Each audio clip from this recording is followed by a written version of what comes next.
And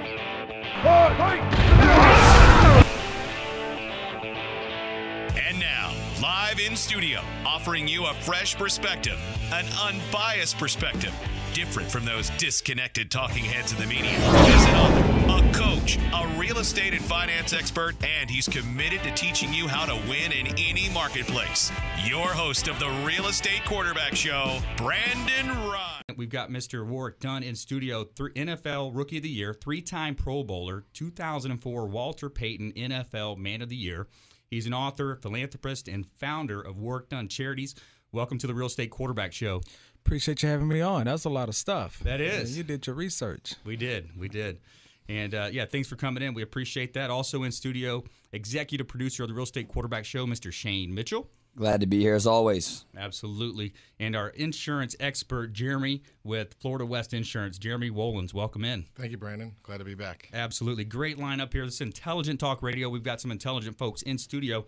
And let's jump right into it. We've got, I think a lot of people know about your playing career and all of the accomplishments you made on the field. And here's a quick highlight. Warrick Dunn. Warrick spins to the 10. He's to the 5, 4, 2, touchdown. And what a great career you had there, man. What you remember that play? Or do you remember? What's your fondest memory, maybe? Oh man, actually I've made so many plays I can't remember them all. It's been crazy. But from high school, from little league to high school, I mean it was great. And people don't know this. I didn't lose my first football game in high school till my sophomore year. I mean, so I was undefeated in Pop Warner, middle school, all the way up to my freshman year of high school. So that was pretty cool. But, Florida State, I have a lot of great memories, and playing with the Bucs and the Falcons. And I just have a lot of great memories. You can't really take one play, but I was asked about a Monday night play, and it was against the Rams when we were going back and forth. And, I said, man, I don't ever jump. So I jumped from like the 5-yard line to score a touchdown and help us win the football game to get to the playoffs that one year, that Monday night game. So that was a big game. But, definitely I hear about the Florida game down in the swamp my freshman year. Yeah, I was just happened to be in the right place at the right time. And when you're running for your life, you're going to outrun some guys. Yeah. So I outran some guys to the end zone. That helped us get to our first national championship game. But I can probably go on and on and on and on and on and on. But it's a lot of great memories. Yeah, absolutely. And you mentioned a good point there with Pop Warner football and youth sports in general. Such a foundation of building blocks of you're a parent, as am I. And we look at these groups in Pop Warner, the Little League baseballs, and the same. Have a similar story. I was undefeated back in the day, and we actually played in Pop Warner Super Bowl #1. And wow, my dad was getting up there. Pop Warner Super Bowl #1. It makes me sound older, doesn't it? How many points did you guys average a game? Man, back in Pop Warner, I couldn't tell you, man. We had a pretty decent offense, though. We had a good running back, but I don't know, maybe 21, 32, somewhere in that range. We would have crushed you guys. Oh, man. we averaged 69 points a game. 69? 69 points a game. Wow, I Pop mean, Warner. it was Pop Warner, just growing up. But from that team, 6 of us got Division I scholarships. Right. So it was crazy to see a couple guys, and I think 3 or 4 of us, at least 2 of us played pro ball. 3 of us, 4 of us had tryouts. Yep. So it's, talented guys down in the deep south of Louisiana. That's it, man. Same thing here. I'm from South Florida, Fort Myers area, small town called LaBelle, and played going against Edrin James, Anquan Bolden, Kenny Kelly's in studio today. A lot of great athletes in that area as well. Yeah, no, it's that's the one thing I learned about Florida State. So when I got recruited and went to Tallahassee to play, all of these guys talked about how great Florida football was. Right. I was, man, I'm tired of hearing about you guys. So, we just kept getting into arguments. And the final thing I said, well, how come they had to come and get me from Louisiana? If you guys are so great in Florida, why did they have to come and get me? Yeah. So that shut a couple guys up. But, the play on the field, I think, turned the corner a little bit where guys respected me a lot more early on. I mean, even my freshman year coming in, I was last on the depth chart. And I was supposed to be most people think a defensive back. Right. But I made a deal with Coach Bowden, said, hey, if I come, I want to play running back. If it don't work out at running back, I'll move to defensive back. And so we made that deal. And the first 2 or 3 days of training camp or practice, 2 days, I bust like 60 yarders, 50 yarders, 70 yarders on the first team defense. And it was just like, psh, no more defensive back. No, on D Brooks. You know, on those guys, the first team defense, and it was just like, okay, he's never ever going to run it. I didn't even know that I was supposed to go to the other side of the ball, but you know, it was history after that. So it was fun. Well, I think a lot of times too, an undersized athlete as myself, you know, we kind of have that underdog side of us, and I think we try harder. Yeah, well, that's all. That for me, I mean, that's been my life. I mean, playing pickup, we call it pickup and stick. You know, street football. Yeah, I was the last one to get picked because I was so small. Yep. And I tell you, after the first few times of playing it, I was the first one being picked because size didn't matter. And I think over the years, I had this chip on my shoulder to always, you know, want to prove to people that I can play with the best, no matter if they're big, small, fast, whatever. Yeah. I knew that I was one of the best out there. So, you know, it was fun. It was fun proving to people that I can play the game. Sure. Yeah, absolutely. So yeah, great playing career. And let's talk a little bit about what you're doing now on the philanthropy side, charitable events, golf tournaments. I mean, you're out there doing it all. You've got the Athletes for Hope. You're a founding member there. And, of course, your Warrick Dunn charities. Well, I think all of that started. Most people want to know, like, how did all of this start? Right. And, you know, I would say when I lost my mom at 18 years old, you know, the city of Baton Rouge started a trust fund for us and my family. And they taught me what it means to give back, to care about your neighbor, to care about, you know, people who are in need. I think from that, I was dealing with my own issues. You know, after my mom passed away, going to Florida State, I didn't go out, I didn't drink, I didn't do anything in college. I didn't part at all.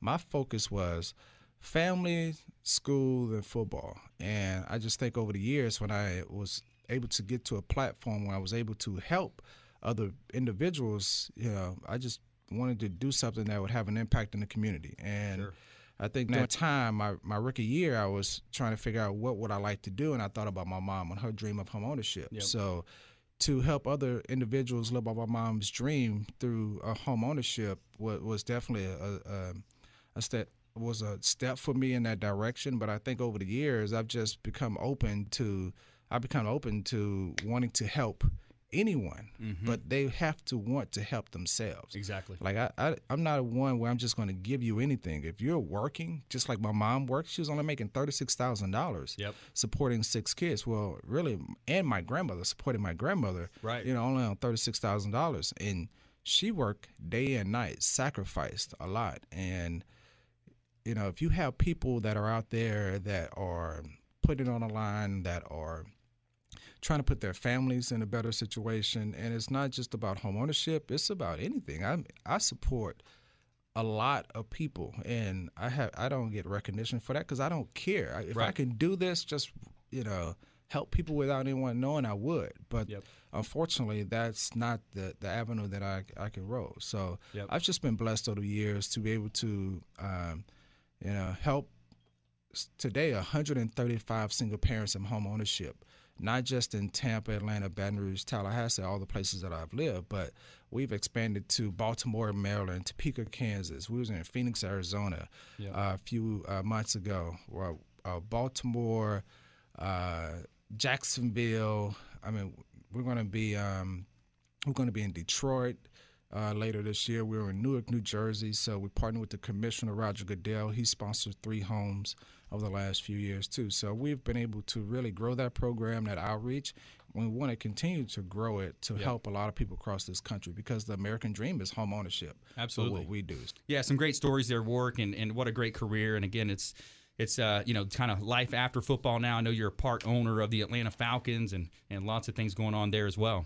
Yeah, I just lucky to become a limited partner. I mean, it's not an easy thing. A lot of, I would say, athletes would dream of that opportunity. And, it's weird because, I met Mr. Blank when I became an Atlanta Falcon, and we just really, over the years, built a really nice relationship, a bond. And believe it or not, as my years are starting to wind down, the thing I was thinking about, what am I going to do after football? Right.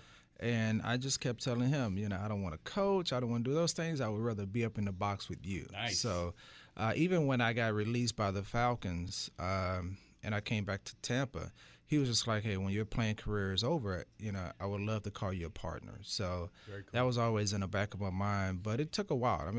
Believe it or not, he cooked for me a couple of times. We had like 3 meetings. He cooked dinner for me, like a billionaire is at home cooking in the kitchen. So it was weird. And after a while, I was just like, okay, I'll do it, because I didn't want to have to change my lifestyle too much. And so far it's been a great move by me. So I hadn't had to sell anything, stop doing whatever. I've just been able to live a comfortable life and try to enjoy the fruits of the labor so far. Sure. Yeah, that's awesome, man. Great story. And I want to bring in executive producer Shane Mitchell here, and kind of there's some parallels between one of your organizations with Dunn Charities and the philanthropic side that you're doing. And Shane, you want to elaborate on Homestrong and some of the overlays? Absolutely. And Homestrong USA, is our partner out of California. And, we work with veterans and working to get these veterans into homes. And for every 25th to 30th property that we successfully get a veteran into a home, we give a mortgage-free home away.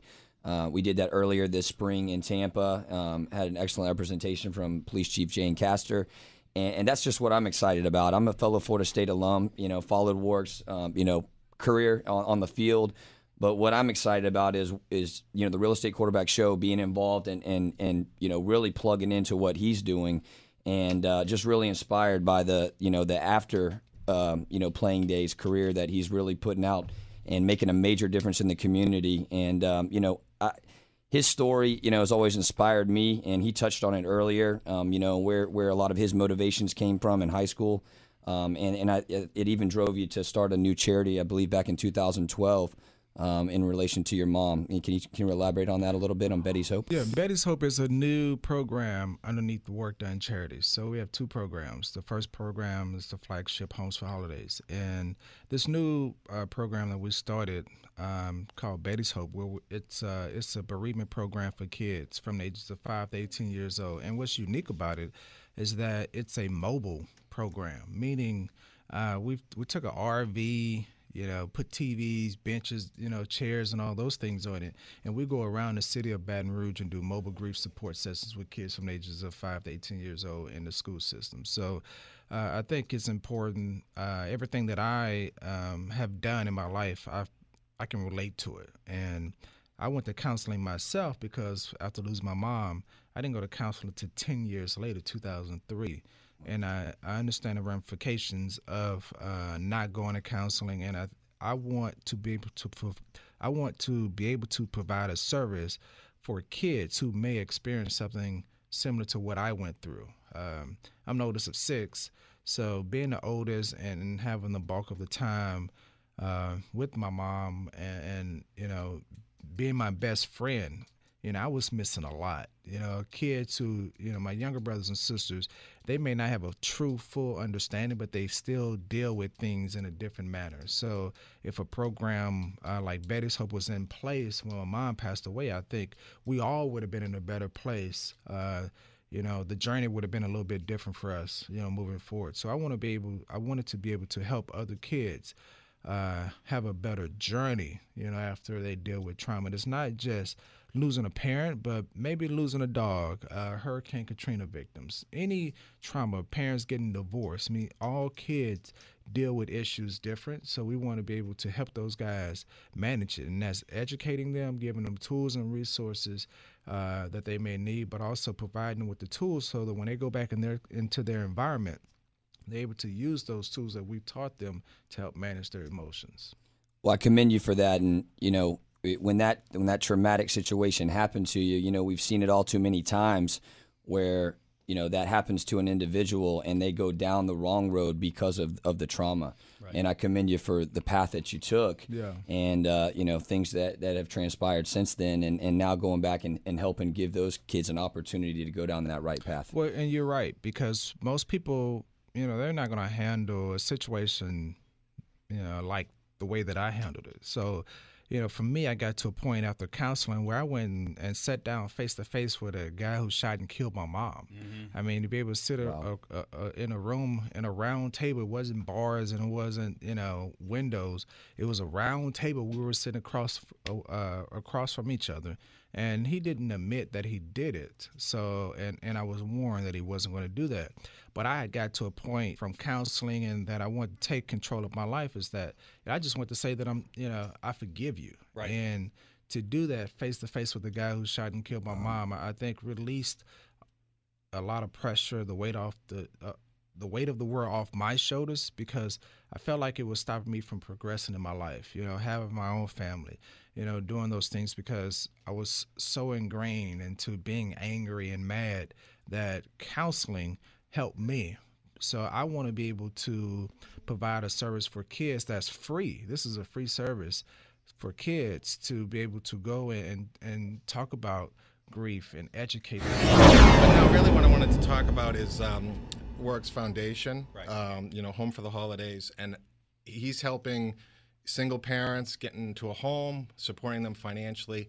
And when you look at insurance, everybody says, well, insurance is high, why do I have to pay all these premiums? Well, there's ways to get it down, and if you have the right agent that can guide you through those ways to help save money, looking at the house that they're buying, is it a frame house, is it a concrete block? Those are going to be based on rating. Concrete block will be less expensive. Deductibles, if it's affordable, having a higher deductible help bring the premium down. And also doing an inspection, wind mitigation inspection, you're going to get credits. You're going to get credits for the shingles if it's been a new roof that's been updated.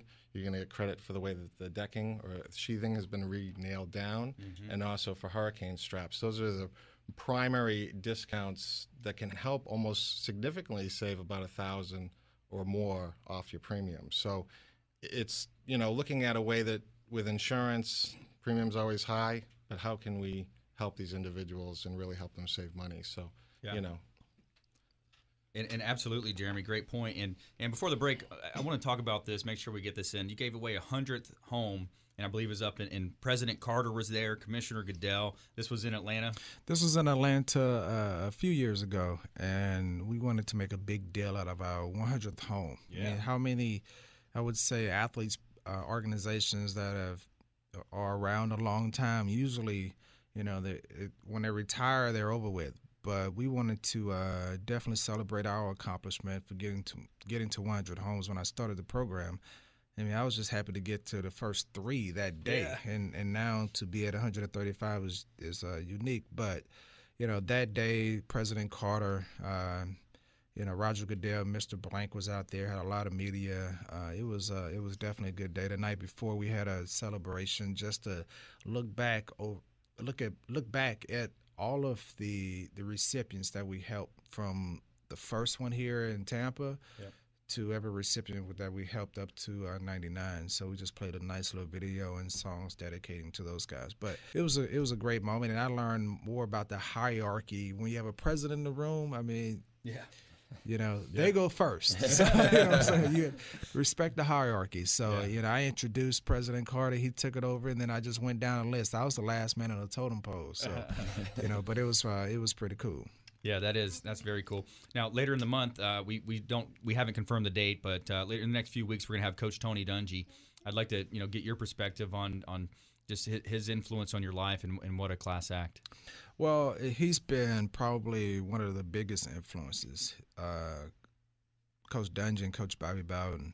But Coach Dungy, I credit him a lot with starting an organization, just starting to do something in the community, because as rookies, he set us all in a room when I was a rookie, and just like, if you guys want to live in this community, you need to think about what you want to do to give back, be a part of the community. And after that talk that he gave all the rookies, I just thought about, what can I do to give back to the Tampa Bay community? And Again, I just thought about my mom and her dream of home ownership. So, Coach Dungy helped birth that. He helped drive me, but also his values, what he stands for, the way he treats his players like men and not kids. I just think he's earned so much respect over the years from me, and he's a guy who's always going to be like a father figure to me. So I was able to definitely lean on him and learn a lot from him about being not just football, but also being a man. Yeah, great person. I've seen him speak a few times at his church up there, and went to his book signing a couple occasions. And a couple weeks ago, we also had Tampa Mayor Bob Buckhorn on the show. I want to play a quick clip about what he said. To quote Alicia Keys, or to paraphrase Alicia Keys, this town is on fire. Yeah. So he's talking about the growing cloud. A lot of different studies, a lot of surveys, everything we see. Tampa's #1 in jobs creation, appreciation growth, all these different studies. And so we know you call Tampa home, and it's what a great place to live, work, and play here. Sun is shining, the weather is sweet. What's your favorite Warrick Dunn play? Well, I don't think it's just not only one of my favorite fondest Warrick Dunn memories, but I think it's one of FSU's fondest FSU memories. True freshman year, very highly touted recruit. You were slated as a DB until Tiger McMillan was injured, and you were moved to tailback. You can correct me on that if I'm wrong. Let me paint this scene. The year was 1993. FSU's #1, going in to play the #7 Gators. Steve Spurrier had a 23-game winning streak in the Swamp. FSU 27, Florida 21. Florida had just overcome a 20-point deficit, and the loudest that my stepfather has ever heard a stadium in his entire life. Fourth quarter, 5:30 on the clock, 3rd and 10 on our own 21-yard line. National championship implications on the line with the play literally. Walk us through the play. Well, when we come back, we're going to walk through that play. So I'm glad we set that up. We're coming into the break here. So when we come back, you're going to hear Warrick Dunn walk us through the greatest play in Shane's mind. Warrick Dunn. Warrick spins to the 10. He's to the 5, 4, 2. Touchdown. Okay, so Shane set it up. Let's let you take it away, Warrick. I don't think that was the right play. That's not the right play. That was just a clip. Oh, okay. I was just saying that. No, I didn't spin on that one. I think, Shane did a good job setting it up. The only difference is that I never started off as a defensive back. I was always a running back. Last on the depth chart, and after training camp, never ever defensive back. I saw Mick Andrews at the Hall of Fame. He wanted you as a defensive back, I think. He did. I mean, everyone kept saying, you can be the next Dion and Terrell Buckley. I just wanted to be the next Warrick Dunn. Yeah. So, actually, Tony Dorsett. So it was one of those things that I just wanted to score touchdowns and, avoid getting hit instead of hitting guys. Right. But that play was so loud. It was 3rd and 10. It was probably the loudest play or the loudest stadium I've ever played in. Yep. And literally on the field, we were shaking. I mean, we couldn't hear anything in the huddle,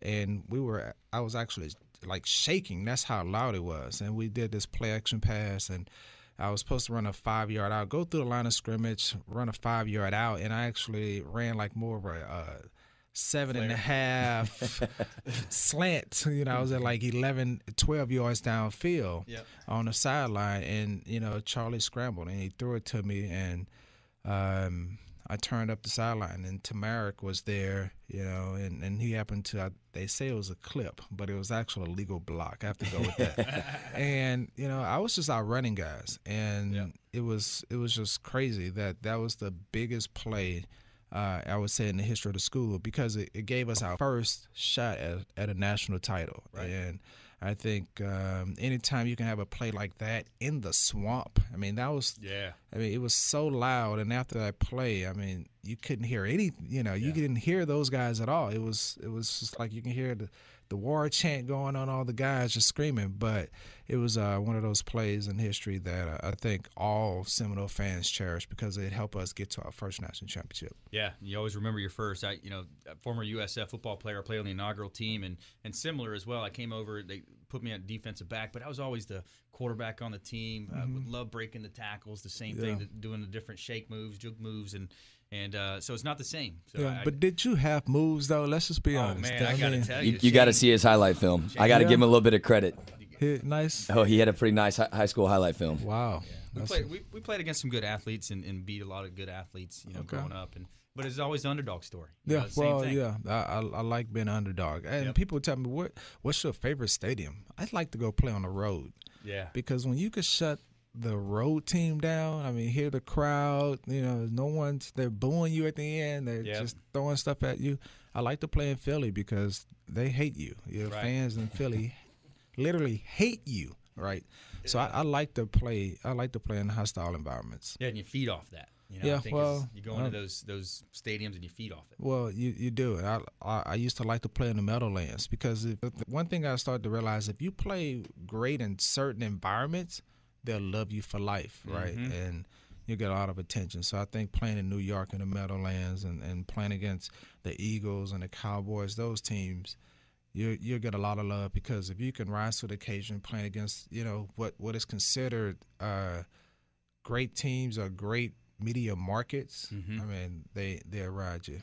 Yeah, absolutely. And so I definitely see with my research in this show today, I see a core story. When I've had the great fortune to travel to Namale, Fiji, I've gone to Anthony Robbins' Business Mastery course with Tony Robbins and Chet Holmes, and I've learned from the best. Much like I've done in football, I like to, you model the best, right? Right. So I've gone to this, and Chet Holmes, actually the late Chet Holmes, he passed away. Ultimate Sales Machine is his book, a great salesperson and motivator and business person, but he talks about developing a core story for businesses and charities. So your core story is definitely strong, man, and I commend you for all your work, your efforts. Thank you. And with that core story of providing home ownership for the single parents out there and the kids that are going through this turbulent time with the counseling. I mean, it just goes on and on. So I love your core story. I love what you're doing in the community, man. No, I appreciate it. And you mentioning that, when I became a limited partner, I went back to school. So I graduated from Florida State in 4 years. That's right. Because I went to summer school every year, but I went back to school in Atlanta, went to Emory, and got my MBA. Absolutely. And, I felt like, I wanted to make sure when I was in the room having a conversation that I can understand what's going on and not someone always holding my hand. So it was one of those things that I value, just continuing education and, with the insurance and all those things, the charity, we're doing some of the similar stuff is trying to educate people on what is out there. And everyone wants to focus on just financial education, but we wanted to be able to provide resources that all of our families understand everything that's at their fingertips. So it may be life insurance, not just homeowners insurance, but life insurance, different things so that if people fall on hard times, they have something to fall back on. So, it's all about educating. Yeah. It's planning definitely. the estate. You don't want to, so if a loved one passes, you don't want the state of Florida dealing with it or the state of Georgia. No, put your own thing in place. You have to. And I mean, sometimes that's a fee that, that people don't want to incur. And maybe it's an organization that can help streamline that can cut the cost down. But I think it's options that people really need to understand and know that these things are available for me. It may not be the maximum, but at least you have something in place that can provide you with some type of relief if something was to happen. So. Yeah. So we got the lightning round here. Just quick questions, quick 30 seconds. What's your best nugget of advice for young single parents out there? Well, everything has to be about the kids, the family. Spend money on need, not wants. Right. And growing up, that's what I did. Spend money on need. Yep. So nuggets of advice, Shane. Same thing. Nuggets of advice. As executive producer of the show, I'm excited, and I've had a great conversation with Warrick's team, and we're excited to plug into what he's doing in the local community. Yep. And I would advise everyone to give back in any way you can, whether it's helping your next door neighbor, going and feed the homeless like we do every Saturday morning as a show, or plugging into a charity like Warrick Dunn's and being a part of something bigger than ourselves. And I just commend you for everything you're doing in the community and what you continue to do, and we look up to you for it. No, I appreciate that. Can I get the executive producer title? I mean, all these titles, I like it. Goodness gracious. We'll have you back. You can do that. We also have a golf tournament that we're planning in the spring as well. Okay. So if there's an opportunity there, we'd love to, donate a portion of the proceeds to your. Gotcha. And Jeremy, nuggets of advice. You got about a minute left. Yeah, just to spin off of what Warrick said, exactly with insurance, the foundation, when you support and you can educate other people, individuals, families, then they are more apt to get those support and the need, and it's not really selling them. So, that's what I try to do with insurance, but these are very important, and people need to know more about it because the resources are there. Absolutely. And that's the goal of our show. Is we're a consumer advocate platform. We're here to sort through the nonsense in the mainstream media, provide you the timely truths, bringing in our experts, bringing in our celebrities and our philanthropic endeavors, and helping our consumers out there win in any marketplace. The only thing I'm addicted to right now is winning. All right. So that's it. So thanks a lot for bringing it in. Real Estate Quarterback Show. We'd love to have you back sometime. And good luck in all your endeavors. No, I appreciate you. Appreciate you. Thank you guys for having me on. I hope I was a benefit to today's discussion. Absolutely. Yep. Thanks for all you're doing out there in the community, helping out those single mothers and all the good stuff happening in the community. And so this has been another show with the Real Estate Quarterback Show here. Brandon Rhymes, Remax Elite Realty, Real Estate Quarterback Show. And check us out on Facebook.com/Real Estate Quarterback Show. Got a Twitter handle @BrandonRhymes1. And we are out.